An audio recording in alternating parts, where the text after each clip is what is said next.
ودائعه.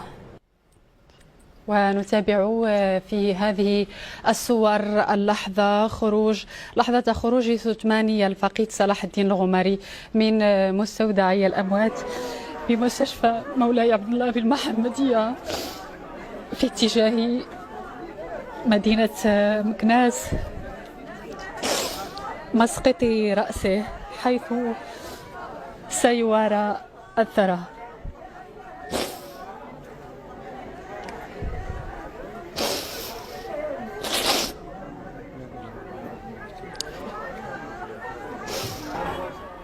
وقع الصدمة كان شديدا على أسرة صلاح، أسرته هنا في القناة الثانية. باسم الزملاء جميعهم تعازينا الحارة لأسرة صلاح الدين الغماري، لوالدته، لابنه، ولكل المغاربة. إنا لله وإنا إليه راجعون.